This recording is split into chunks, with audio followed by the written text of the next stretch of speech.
check on my channel. They said who to report. And they said hello. Look good. You know. Trying to say exit. Look back. I gotta try. Come back. Lay down, let me see. Report unwanted. I don't want you on my channel. You ain't gonna be out there in your channel. I took your channel. And you got it in somebody else's name. And I got you recorded saying you put it in your sister. Wait a minute. That's what I never stopped. How many on y'all on here believe that her sister and her is communicating like this? She's talking about her sister had her teeth, her sister teeth messed up like her. But has her sister heard? Was her sister molested by her dad too? Because she's telling us she's got the support of her sister, when in fact it was supposed to have been her dad, her sister's dad, her brother's dad, and another sister's dad that molested her. And they're saying that your mama wasn't being the wife she needed to be. So she stepped in. She stepped in. How many of y'all believe that's her sister on this comment? I don't know. I just don't think so. Talking about your sister's mother and your dad. That she was having sex with your dad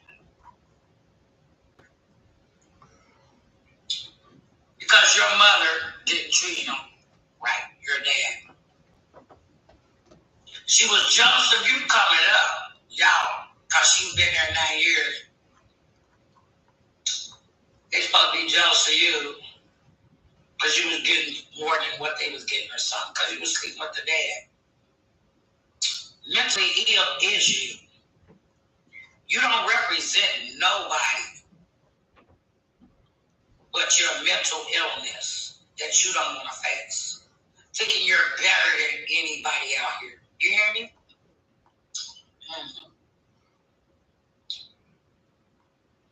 There's nothing classy about you. When on live, you actually talked about your own mother. I don't know. Nephew. What kind of family? Huh? Talk about your right nephew. Y'all go check out my nephew. I'd like to. Yes.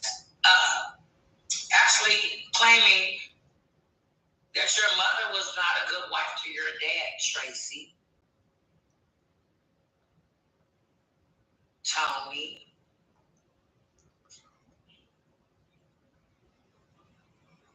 The other sister, whatever. You know what I mean?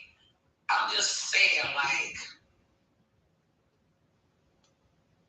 I don't, just like the story, she feel like she don't have a type of story that she's been in the system, which is a lie. Even Jack will tell you she never worked jobs like that. She's a drunk. Even I have somebody in my Gmail tell you that she told him one time, like her mama had just died and her mama was already dead, or her son. Then she tell y'all the balloon. Ooh, bitch, you blew me out with that. You just got on here the other day and talked about the balloon release, that it busted that time. What happened to that other scam that you had the doves and the balloon release and it never happened? You got so many scams out here, and you want me to shut up, but I'm not. Okay?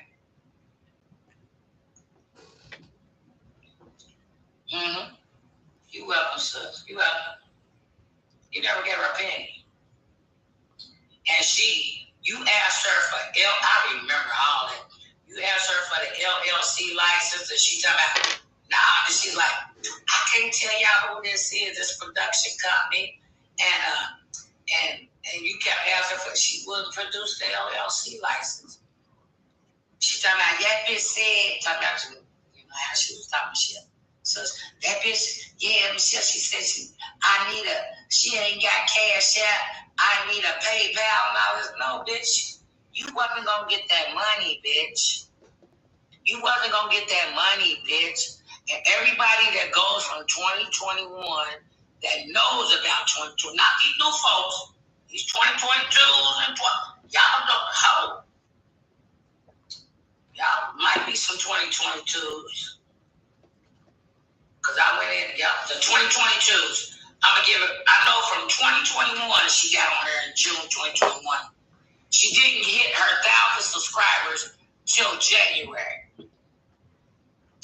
I hit my 1,000 subscribers January 2, just like her. But I hit it in the 28, and I would not get monetized. So they kept saying I'm scared of food stamps, Section 8, welfare, losing my benefits. So then when in May, that thing down there got me struck twice. So then, May, June, July, August, September, I got to be monetized of 2022, okay? September, August of 2022, I got to get monetized.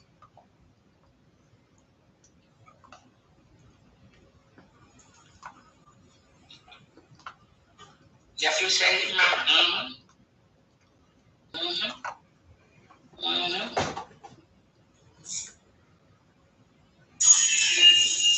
So, how is everybody doing? Thanks for the 33 in the bushes.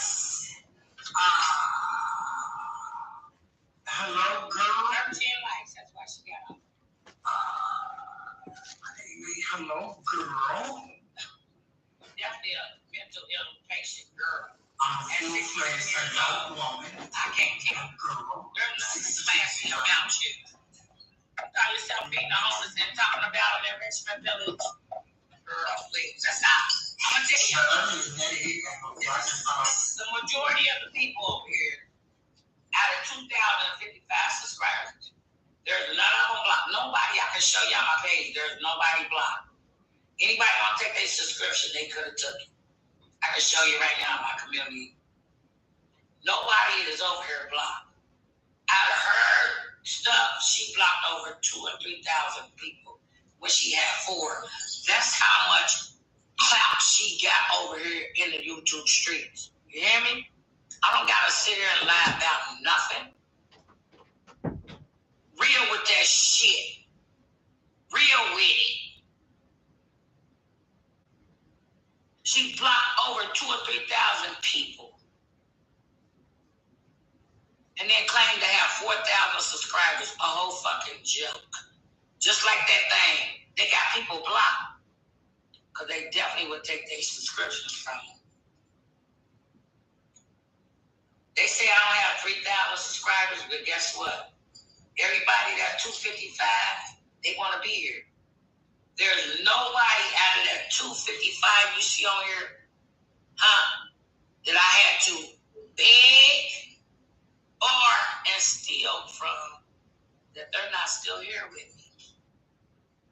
You hear me? The things y'all say about me, dope fiend, crackhead, and all that. Everybody over here is subscribed to my page still.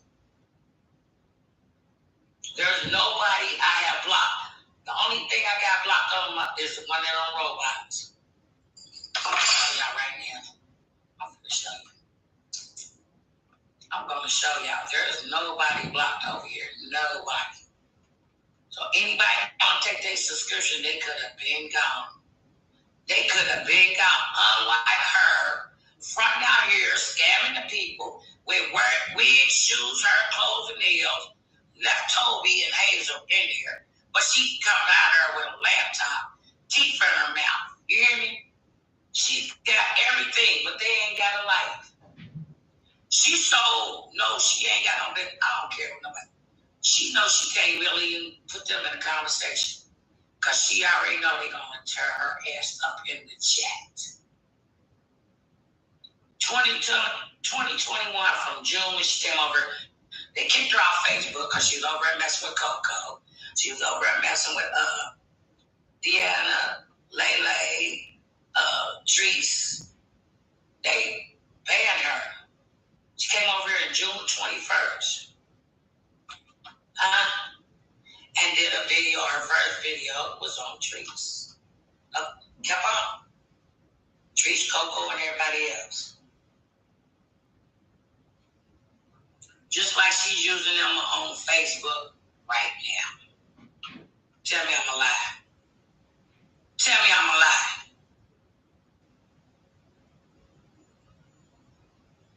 Okay, let's pull this up. We're going to look right now. I'm going to show you how many people are blocked over there on my page. You represented. Everybody is choosing to be over here. If it's 10, 15, 20 gone, it's okay. It's okay. But I know what's real over here. I ain't about no subscribers. None of that. Everybody choose them 255 you see right there. They choose to be here. Let me show you. I'll pull up the screen so y'all can see. I'm going to show you how many people is blocked over on my community, on my page. Pull it up. Y'all know I like to show y'all when I get strikes and everything. I don't care. Show you my community. Oh, I ain't coming up.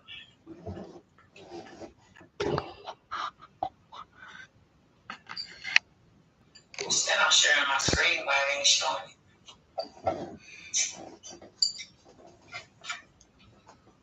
Why ain't it showing it? Oh, here it comes. It's going slow. I don't know why it's going slow. My screen share is coming up, and it will show you how many people is blocked on my page. It will show you.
Wave.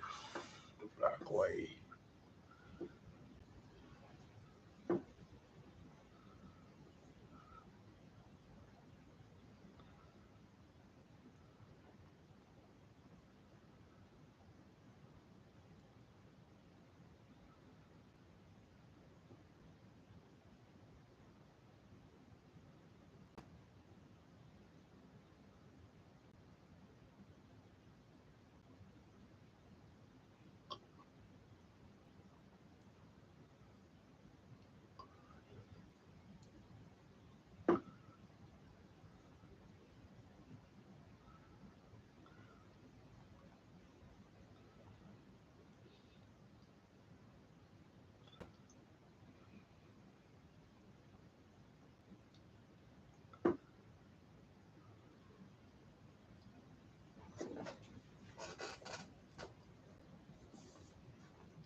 than ever, it feels like Saudi Arabia is in the news. More than ever, it feels like Iran is in the news. And the one question I would like to start this off with is, a lot of the time, the conversation in and around the Middle East is seen through the prism of America. Absolutely. It's how America sees the Middle East, and it's how Americans see the Middle East. But how does the Middle East see what's happening in the Middle East right now? You know, you have a section at the moment, War in the Middle East, it's personal. Yes. Well, it is very personal, right? If you live in Beirut, if you live in Baghdad, if you live in Cairo, it's very personal what's going on at the moment. It involves uprisings, it involves protests, it involves the killing of Qasem Soleimani, of course, the head of the Iranian Quds Force, part of the Iranian Islamic Revolutionary Guards. That strike was ordered by President Trump. And I know that here in the US, the concern was, oh my God, President Trump is taking us to war. This strike is crazy. Right. But if you look at it from the Middle Eastern side, we kind of are already in constant upheaval and constant war.